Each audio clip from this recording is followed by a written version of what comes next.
વડોદરાની આન બાન અને શાન છે લક્ષ્મી વિલાસ પેલેસ। ગણેશ ઉત્સવની તૈયારીઓ હવે વડોદરા શહેરમાં શરૂ થઈ ગઈ છે। ગણેશ ઉત્સવ ખૂબ જ ધૂમધામથી વડોદરામાં ઉજવવામાં આવે છે, ત્યારે શહેરના લક્ષ્મી વિલાસ પેલેસમાં પણ ગણેશ ઉત્સવની તૈયારીઓ શરૂ થઈ ગઈ છે। સયાજીરાવ ગાયકવાડ ત્રીજાએ 1939 થી લક્ષ્મી વિલાસ પેલેસમાં ગણેશજીનો ઉત્સવ ઉજવવાની શરૂઆત કરી હતી। કાશીથી પંડિતો બોલાવ્યા હતા અને શાસ્ત્રોક્ત વિધિ વિધાન મુજબ ગણેશજીની પ્રતિમા કેવી હોવી જોઈએ તેનું ડ્રોઈંગ તૈયાર કરાવ્યું હતું અને 1939 થી જે પ્રતિમા બિરાજમાન કરવામાં આવે છે તેવું જ સ્વરૂપ આજ સુધી લક્ષ્મી વિલાસ પેલેસમાં ગણેશજી તે સ્વરૂપમાં બિરાજમાન હોય છે। વડોદરાનો ચૌહાણ પરિવાર આ ગણેશજીની પ્રતિમા તૈયાર કરે છે। 1939 થી ચાલતી આવતી પરંપરા મુજબ ગણેશજીની પ્રતિમા તૈયાર કરવામાં આવે છે।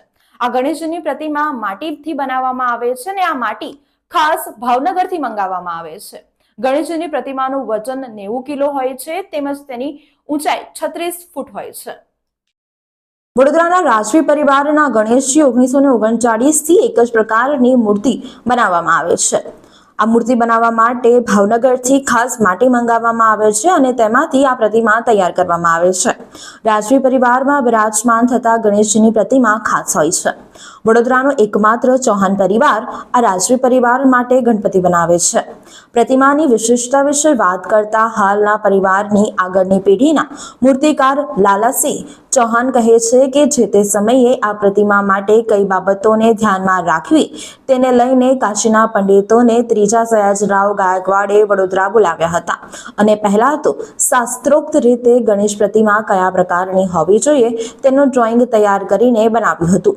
પ્રતિમાના નિયમો નક્કી કરાયા હતા અને ત્યારબાદ પ્રતિમા તૈયાર કરનાર મૂર્તિકાર સ્વર્ગવાસી કૃષ્ણરાવ ચૌહાણ દ્વારા તૈયાર કરાયેલી આ ગણેશની પ્રતિમાને પેલેસમાં બિરાજમાન કરવા માટે પસંદ કરવામાં આવી હતી અને ત્યારથી જ આજ સુધી એટલે કે વર્ષોથી આ ગણેશ ઉત્સવમાં પણ આવી જ પ્રતિમા બનાવવામાં આવે છે। લાલસિંહ ચૌહાણ આ પ્રતિમાની વિશેષતા વિશે વાત કરતા કહ્યું છે કે આ પ્રતિમા માટે ભાવનગરથી ખાસ માટી મંગાવવામાં આવે છે, ઉપરાંત તેનું વજન પણ નક્કી કરાયેલા ધારાધોરણ પ્રમાણે 90 કિલો જ રાખવામાં આવ્યું છે અને તેની ઊંચાઈ પણ વર્ષોથી નક્કી કરાયેલી 36 ઇંચની જ રાખવામાં આવે છે। 200 વર્ષ જૂના ખેરના લાકડાની તૈયાર કરાયેલા એક પાટલા ઉપર પ્રતિમા બિરાજમાન કરવામાં આવે છે। અખાત્રીજના દિવસે રાજમહેલથી 200 વર્ષ જૂનું ખેરના લાકડામાંથી બનાવેલ પાટલો મૂર્તિકાર પાસે મોકલવામાં આવે છે। તેના ઉપર ગણપતિ બિરાજમાન થઈને મહેલમાં આવે છે। લક્ષ્મી વિલાસ પેલેસમાં ગણપતિ સ્થાપન કરાય છે। 3 પેઢીથી ચૌહાણ પરિવાર દ્વારા લક્ષ્મી વિલાસ પેલેસના ગણપતિ બનાવાય છે। ચૌહાણ પરિવાર દ્વારા છેલ્લા 83 વર્ષથી નક્કી કરાયેલા નિયમો અનુસાર શાસ્ત્રોક્ત વિધિથી પ્રતિમા બનાવવામાં આવે છે, ત્યારે આ પરિવાર માટે આ ગૌરવની વાત છે। જી દાદા, શ્રીજીની પ્રતિમા તૈયાર થઈ ગઈ છે, શું કહેશો?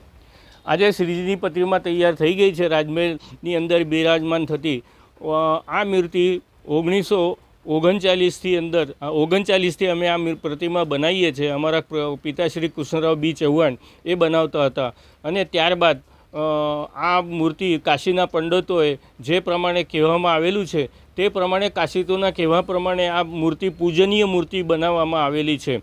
આ પૂજનીય મૂર્તિનો પાટલો રાજમહેલમાંથી અખાત્રીજના દિવસે સવારે 9 વાગ્યાની અંદર આવી જાય છે અને 9 વાગે આવ્યા પછી અમે અખાત્રીજના દિવસે આ બનાવવાનું અમે મૂર્તિ ચાલુ કરીએ છીએ અને 1 મહિનાની અંદર આ મૂર્તિ તૈયાર થઈ જાય છે અને આ ગ્રે માટી ભાવનગરથી આવે છે અને આ માટી ભાવનગરથી આવ્યા પછી અમે આ માટી બનાવીએ, ગ્રે માટી આ મૂર્તિ બનાવીએ છીએ, જેનું વજન આખા મૂર્તિનું પાટલા સાથે 90 કિલો હોય છે અને એની હાઇટ છે, ઊંચાઈ તે 36 ઇંચ છે।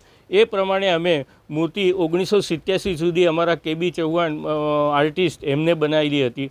ત્યારબાદ 1987ની અંદર અમારા પિતાશ્રી કેબી ચૌહાણ ગુજરી ગયા પછી અમે 3 ભાઈઓ લાલસિંહ, માનસિંહ, પ્રદીપ અને મંગેશભાઈ આ મૂર્તિ બનાવતા આવી રહ્યા છે અને આ મૂર્તિ બરાબર ગણેશ ચોથના દિવસે અહીં પાલખી આપણા ડોલી કહેવાય જેને તે ડોલી આવી જાય છે અને એની અંદર આપણે દરબાર હોલની અંદર વાજતે ગાજતે ત્યાં સ્થાપના કરવામાં આવે છે।